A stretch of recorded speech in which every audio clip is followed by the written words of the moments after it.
and welcome back to When IT Hits the Fan, brought to you by Rhyno Healthcare Solutions. Today, I have John Riffe with me. Thank you so much for being here. It's good to be here. And so can we start off with who are you and what do you do? Sure. I am John Riffe. I've been in this business longer than I probably want to admit, as you can see by my hair color. I have progressed from developer, integrator, everything else, all the way through now I'm an associate VP with a number of teams working under me. And can you tell me a little bit about your path to get into IT technology? Sure. I graduated a long time ago, as I said. I graduated from high school in the 80s. And when I looked around for an career opportunity, quite frankly, IT was just getting started. So I signed up. Didn't know what IT meant, didn't really have a concept of what IT was all about. Went to a 4-year college, graduated, and then still didn't have any idea what IT was all about. I worked for a number of years as a developer and integrator in a small company. We did a lot of public safety, public sector, I guess is the best way to put it, projects and customers. Moved from there into more of a infrastructure integration, running the show. And during that 10-year period, my career has been broken up in 10-year periods. And during that 10-year period is when I actually moved into leadership. And then we continue to progress, moving in with the current company and the current role that I'm in today, coming in as a leader, but then moving up to the ranks to get to the associate VP role. And what might you say to people who have the misconception, or maybe you disagree with calling it a misconception, that to be a leader in IT means that you have to have your finger on the pulse of every piece of technology? You need to know everything that has to do with computers and how to make them tick. What might you say to a person who thinks it's a job that's all about nuts and bolts? There's very few nuts and bolts in it from a leadership perspective. And we like to say I've got people for that. But their leadership aspect of IT is more about people than it is about technology. To understand technology is, while it's not simple, technology is not simple. To understand the syntax, if you will, is relatively simple. It's whenever you layer in the people and process if you want to, but process, that's something you can tackle. People are the ones that you need to understand. I have worked for a lot of what I consider good leaders down through the years. I've worked for a lot of questionable leaders down through the years. Consistency there are those that I really respect and I look up to, put the people first, knowing that technology was what we did, it's not who we are. And I've heard you say before that if you take care of your people will take care of you, which is a great axiom. And what might that look like in practice for you? Yeah, the take care of your people was actually my dad. I learned more leadership from my dad than any college or any formalized school. So taking care of your people involves getting to know them, getting to understand them, getting to figure out what motivates them, what makes them tick, how they can, the stressors of what stresses people out versus what doesn't. That's really understanding the getting to understand your teams and how to motivate them. It's not easy. As technicians we just want to punch keys on a keyboard, look at a screen, and not really interact. So I know I'm that way. But as a leader, you need to figure out what really makes people tick. It's not consistent. There is nothing consistent about it. And that's the fun part of the job, as when I moved into leadership, is one, figuring that out, that that's what you have to focus on. And two, figuring out how to do it. It's not easy. It's really the challenge, if you ask me. And you've worked with a wide range of people on many projects, and they've certainly brought their own personalities, motivations, and stressors. From seeing such a large data set of humans, what are some archetypes that come forward, and how best do you govern those types of people? So, like I said, there's no one thing that motivates people. If you talk to HR departments across the world, or they're going to say, oh, money's a motivator. Money is not always a motivator. The things that you can kill people's morale, everything else, is telling them how to do their job, probably more than anything else. Technicians take pride in their work. They want you to understand their work. They want you to see the things that they progress. They don't want to necessarily for you to tell them how to do it. My first leadership job was actually leading a team that I was an individual contributor on. I quickly discovered that I could not watch that team do work. because I would want to tell them how to do it. Then once I got beyond that, you're not doing it the way I did it, and let them do it the way they wanted to, in most cases, their solution may have been better than mine. So that was difficult to learn. That was an aha moment in my career where I said, I got to let my people do the things they need to do the way they want to do them. So once you get beyond that point, then it becomes second nature to direct teams and get teams pulling in the same direction. And I've heard before from you that when it comes to goal setting, you kind of use a funnel metaphor, starting with wide guardrails and then narrowing down over time. Could you walk us through how that model has helped before, how you set the guardrails, all of the functionality of that? Going back to another expression that my dad used to use, and my dad used to plow fields with mules, and he would actually say a mule cannot kick and pull at the same time. So I took that and started thinking about how do we motivate teams. So the method I use, I don't know that it's written down in any book. I don't know that it is anything other than a good old country boy sitting around and thinking about it. Is I set a goal, whether it be a year-long goal, a project goal, a short-term goal that we have to do something. So you set the horizon and then you set the guardrails that come in to that horizon. I always think about whenever Star Wars movies start out and how the words come up. You see them wide and then they gradually narrow down. That's the way I like to run goals. And I want to give them the target and then I give them the guardrails, and allowing that person to figure it out themselves within the guardrails, bouncing around, doing whatever they need to do to figure out how to get to that goal, does multiple things. One, it gets the person to the goal, it gets the team to the goal, it gets you to the goal, and secondly, they own it now. It is theirs. They got to the goal. It wasn't that somebody prescribed how they should do it or or when they should do it or anything else, but they own that. So it's imperative that you set the goals. At least for me, it's imperative that you set goals that are reasonable, but they stretch.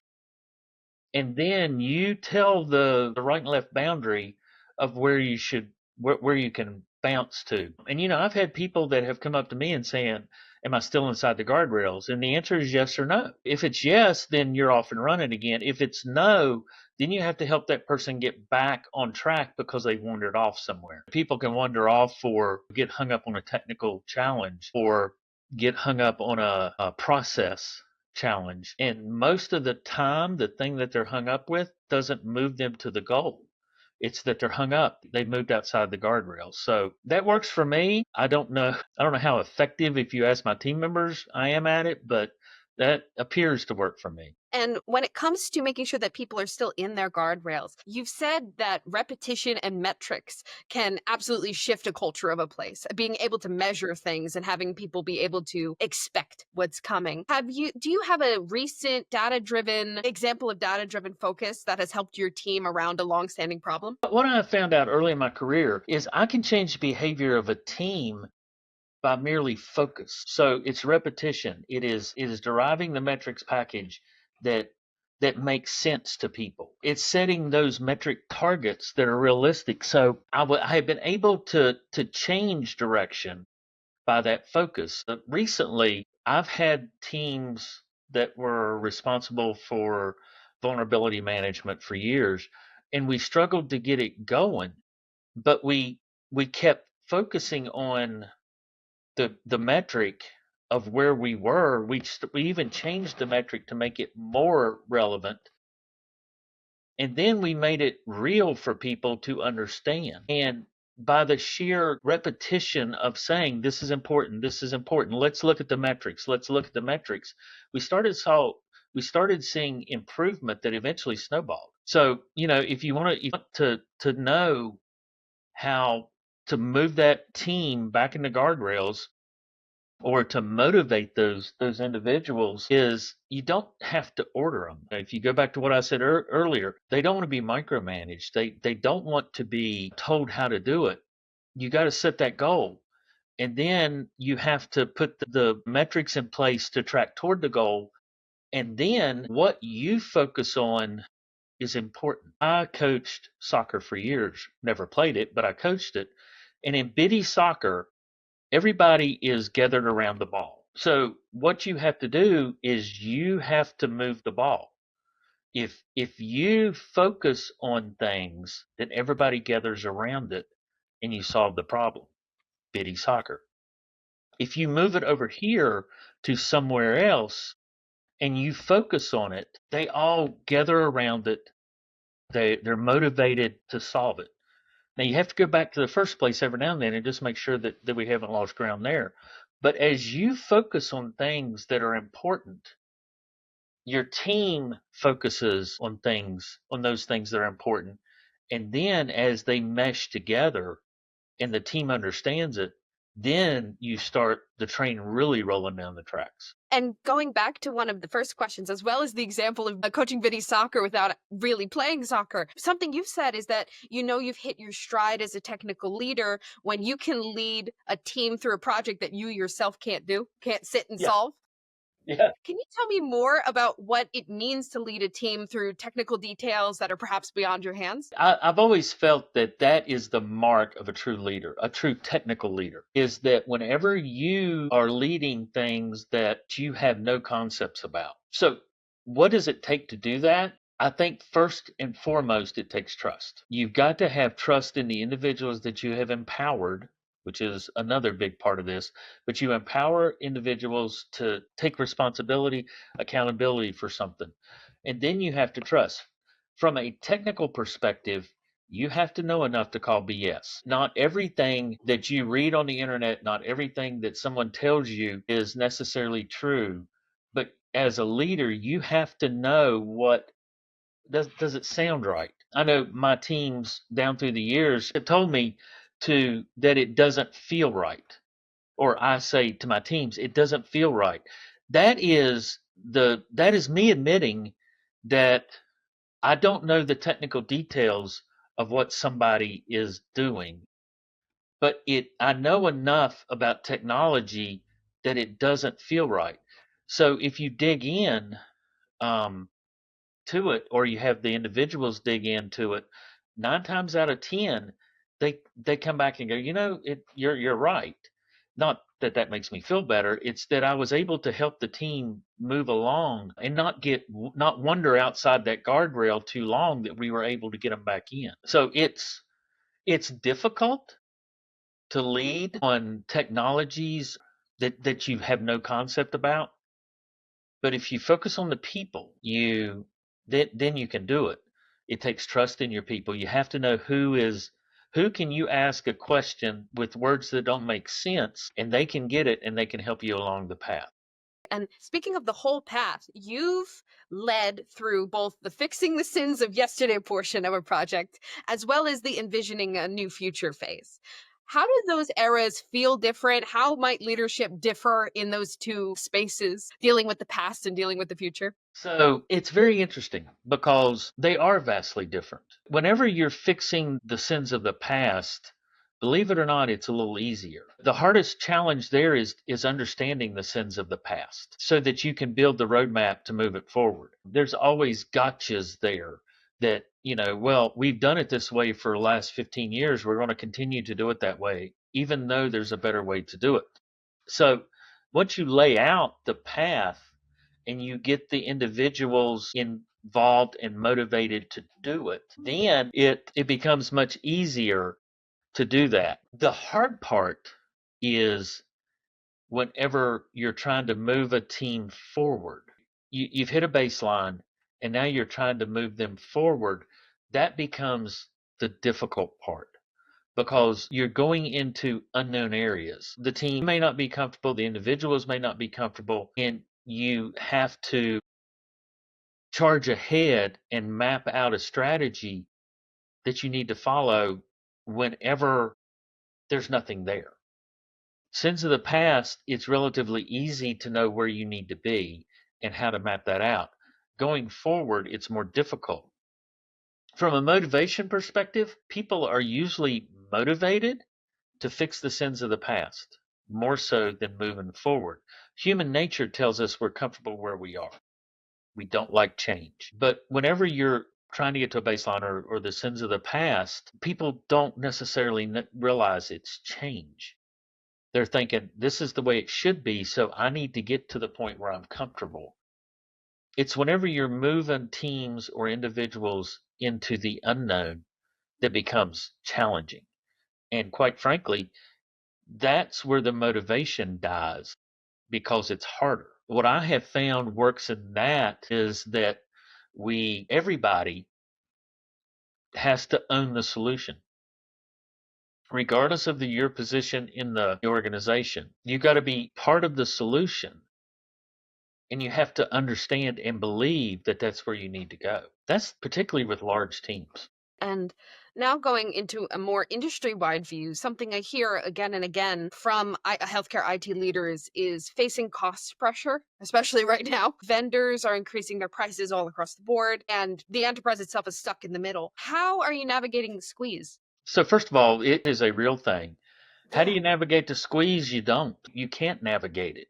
Unfortunately, there with some recent industry trends that are killing people like us, we're seeing astronomical increases in cost. And when you ask the vendor, what is, what am I getting more for it? Well, it's nothing. It's just the same thing. It's just we're charging you double. That's hard to swallow. So navigating it is one, communicating with your leadership what's going on, getting them Absolutely. to understand that there are challenges outside of just running the software. And then you also have to work with your teams to understand we're under cost pressure and we need to save cost wherever we can. And you can always point toward the vendors that everybody knows about from inside your team and what they're doing from a maintenance standpoint. And I think it's important that the team members understand that because it helps they bring ideas to the table that nobody else can think about. They're in the trenches every day with the software or the hardware or whatever has been jacked up. So they can bring forward those ideas that are going to get you in a better place. It can be introducing competition within your structure.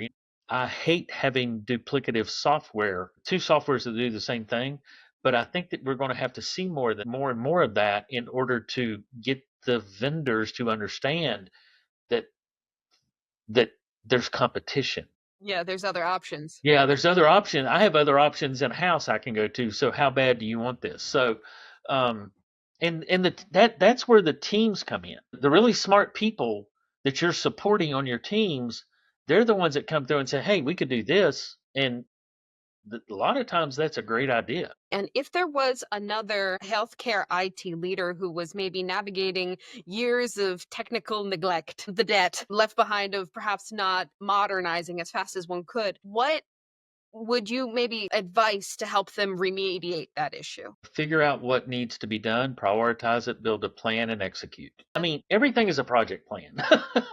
I think of everything as a project plan. Even an MI or a major incident is a project plan. It just happens very quickly. You have a problem to solve, you figure out how you're going to solve it, you plan it, and you execute it. You need to spend that time on the front end to really sharpen your saw. Get ready for the execution, then the execution goes much better.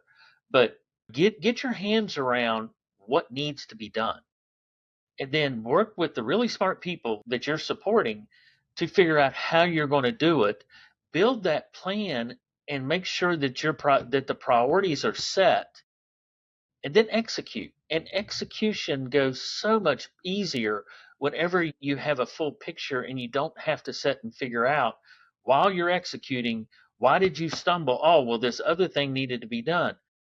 If you spend the time up front to figure out what needs to be done, then execution goes very easily. And in our prior conversation, you said something that stuck with me, which is that there's no formal training for technical leadership. It's not like in the way that you can go and learn airport management or hotel management. You can't learn this brand. If you were to design, say, just as a thought experiment, if you were to design a program specifically for IT professionals moving into the leadership track, What might be on the curriculum? That's a great question. I have said for years that the secondary education industry, if you will, is missing an opportunity because we train leaders and we train technicians, but we don't train technical leaders. The critical pieces are humanity. You can't train that, but you can expose it.